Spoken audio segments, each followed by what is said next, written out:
It's summer, so we're taking a look back at some recent Minnesota Fighting Vikings draft classes, and we're going to look at the big one, 2015. For my money, the best draft class in the team's franchise history. Rick Spielman definitely deserves a ton of credit for this class.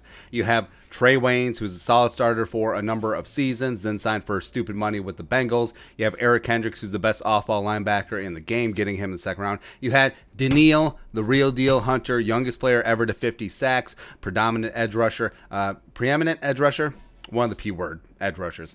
He's going to come back from a herniated disc in his neck and resume being one of the best edge rushers in the game. Plus, it was taking a chance on him because remember, Danielle only had 4.5 sacks during his time at LSU. Now, they deployed him against the run quite a bit. They didn't use him exclusively on the edge, so there's a lot of reasons why he didn't rack up the stats in college. But you're betting on potential. You're betting on the traits, the absolute physical gifts. Woo! That is Danielle Hunter, man. And then in the 5th round, Stefan Diggs, coming out of Maryland, coming out of College Park. Let's get it done. One of the good things that Scott Turner actually did for this team. But want to look at the 2015 class as a whole, then we'll revisit the rest of them. So look at the 2015 class. So this was generally when you have quarterbacks at 1-2, one of them is at least going to be good, and then one of them is usually bad. But with Jameis and Mariota, they're both kind of bad. They were. Like, Jameis didn't work out with the Bucks, and then, he's been a backup with the Saints. Mariota got bounced. He got overtaken by Tannehill. Now he's the backup with the Raiders. But also, you look at 2016, where you got Goff, and then you have Wentz. So it's whatever. But so there have been a lot of talk about the Eagles. At the time, they were coached by Chip Kelly, about trading up heaven and earth to go get Marcus Mariota. Because remember, Chip Kelly had coached him in Oregon. So coming in and running the Oregon offense with the Oregon quarterback, that would make a ton of sense. Where did the Eagles pick? They were back there a ways. Oh, yeah, they were at 20. Then they ended up taking Nelson Aguilar. But yeah, it didn't quite pan out. And Tennessee was at 2, and they didn't trade out either. The Bucks at 1 went with Jameis. Because remember, there have been a lot of back and forth between Jameis and Mariota, who's going to be 1. They ultimately went with the Heisman Trophy winner, national title guy. There you go. 3, Dante Fowler. So this was a bit of a surprise, where it certainly has not panned out. Like, the Jaguars have had a long run of high draft picks where it just simply has not gotten there. Dante Fowler, no. For the Raiders, Amari Cooper.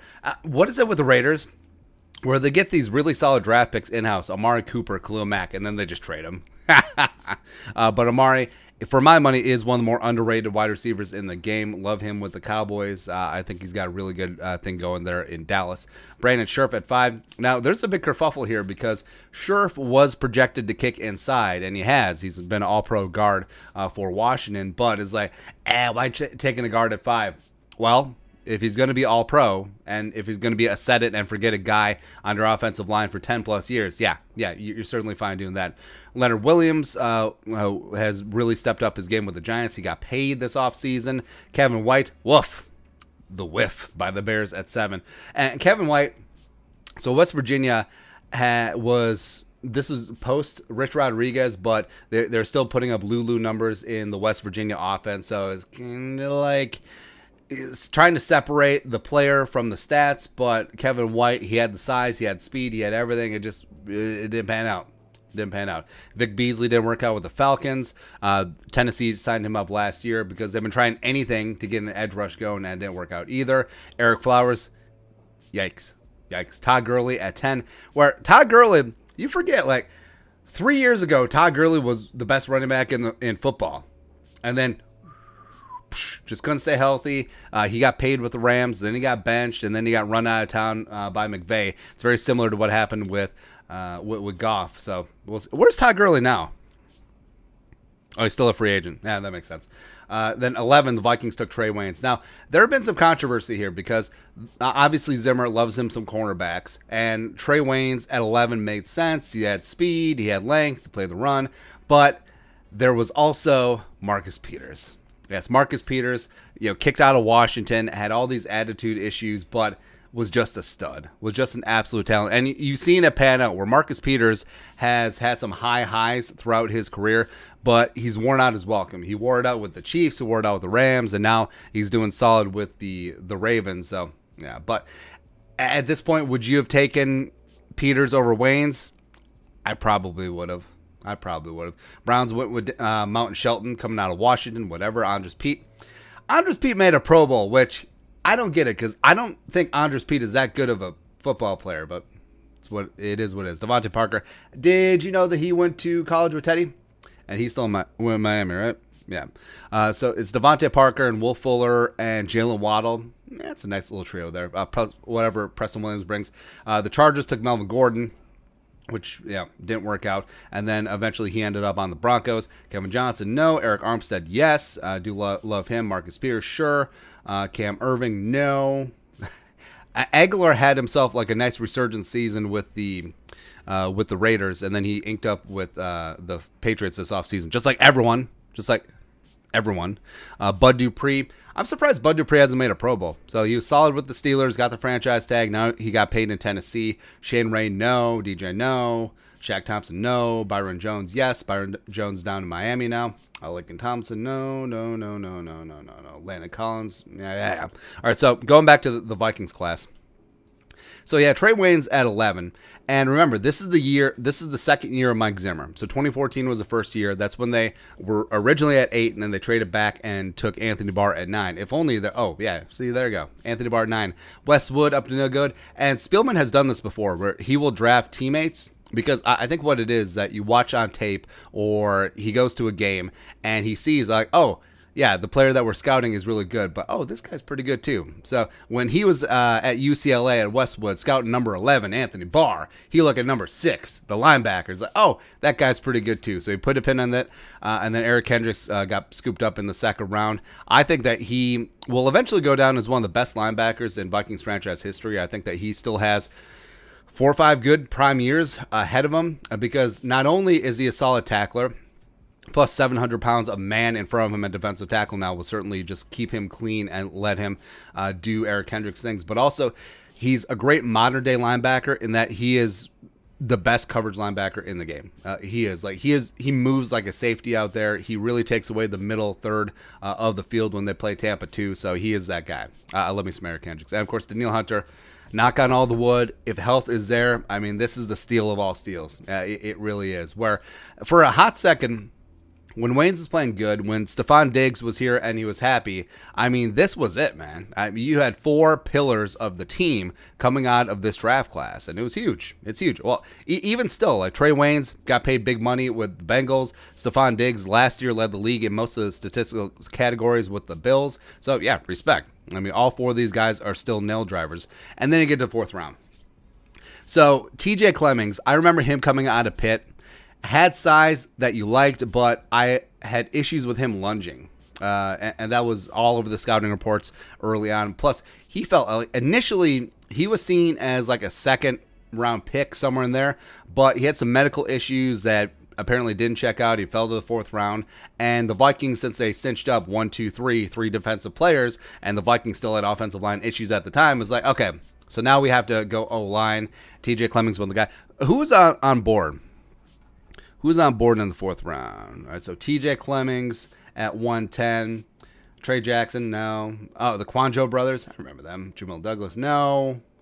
I mean, there wasn't really a whole lot going. Oh, Zadarius Smith out of Kentucky. Quan Alexander. Oh, yeah, I guess those 2 would have been nice, but it'd be what it'd be. Feliciano. Oh, could took Feliciano. I mean, he'd still be starting here at guard for the Vikings. Shaq Mason, no. Lewinsky, no. Oh, Grady Jarrett. Oh, that's sick. Oh, I love me some Grady Jarrett. Grady Jarrett, I think, is the most underrated defensive player in the game. Like, he's a non-Viking underrated defensive player. Absolutely. So then 5th round, Michael Pruitt coming out of Southern Illinois. Salukis.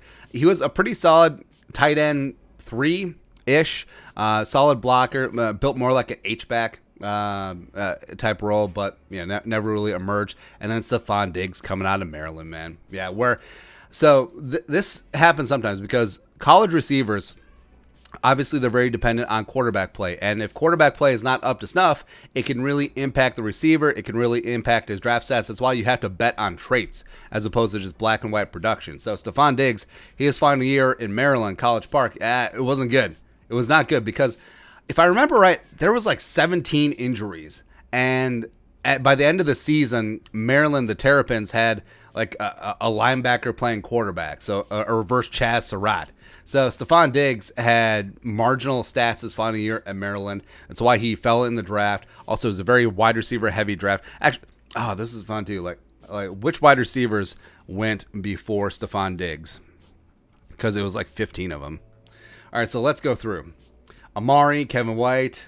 Let's go who's still good. So Amari's still good. Devontae's whatever.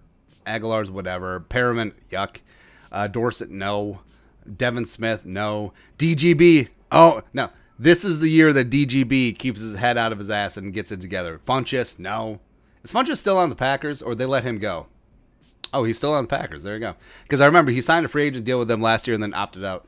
Let's see who else. Tyler Lockett. Lockett's solid. I like Lockett. Jalen Strong, no. Man, that kind of sucks because I was pretty bullish on Jalen Strong. It definitely did not work out. Chris Conley, yeah.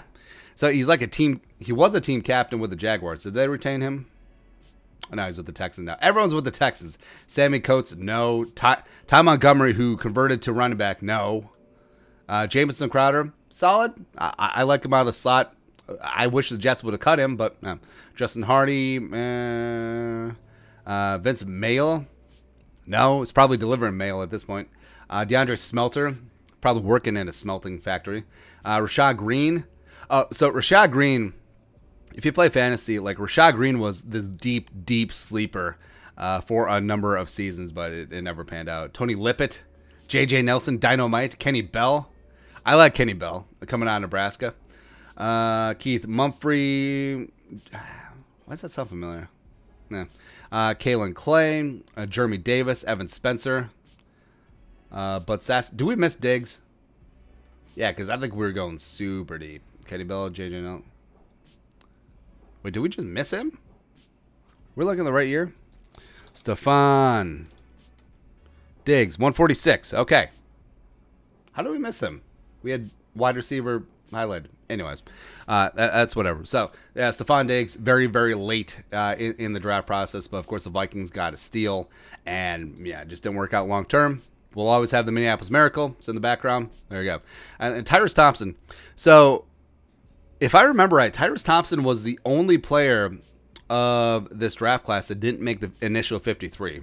I'm pretty sure that's right because I think DeBose snuck on there. But I was actually pretty high on Tyrus Thompson because he was coming out of Oklahoma and he was a multi-year starter, had a good head on his shoulders, just didn't work out. And then B.J. DeBose was out of Louisville, and he was a defensive end, defensive tackle. He was going to be this Jalen Holmes adjacent type hybrid defensive lineman, just never worked out. Now, Austin Shepard came in from Alabama. He had a pedigree as a starter, and I thought that he was great value at the time. He actually ended up playing 14 games for the Vikings. He was a spot starter plus utility offensive lineman, just, yeah, sort of fizzled out. Yeah, he lasted till... Was that only 1 year? Might have been 2 years. Then Edmond Robinson. So Edmond Robinson, I liked out of Newberry, where you'll see that Spielman has this history of drafting late-round linebackers, have them play special teams, and then just cycle through. Because you'll see that with Brandon Watts, and then also Brandon Watts, Audie Cole is a good example. You look at Ross Homan. That one didn't work out. Nate Triplett from back in the day. So, yeah, you'll see him doing this. But Edmond Robinson had some staying power. Like, I liked Edmond Robinson. I like Larry Dean out of Valdosta State. But Edmond Robinson out of Newberry, I thought that he had the length. I thought that he had the fortitude to just really get after it. I thought that he was a really good understudy for Anthony DeBar at that strong side linebacker spot. He played some good special teams. But where did he end up? Let's look at Edmond Robinson. So he ended up with the Jets and the Falcons, it looked like. Oh, last year he was with the Falcons. He played in 13 games. Hell yeah. Hell yeah, Edmond. That's right, man. Love it. Love it, love it, love it. But yeah, overall, this 2015 class was just legit. But overall, this 2015 class was insanely legit. You have 3 bona fide All-Pros. Kendricks, Hunter, and Stefan Diggs made his first All-Pro team last year. Trae Waynes was solid as a starter. And then you had Michael Pruitt was whatever. Edmond Robinson was whatever. But, yeah, if you can get 4 legit stars on your team out of a single draft, it's pretty damn good. And now you see why Rick Spielman likes to stockpile up draft picks. But your thoughts on our thoughts looking back at the 2015 draft, let us know in the comment section below. So Subscribe for daily Vikings takes. Want to support that work? Post on the Venmo. But until next time, Skol, production value.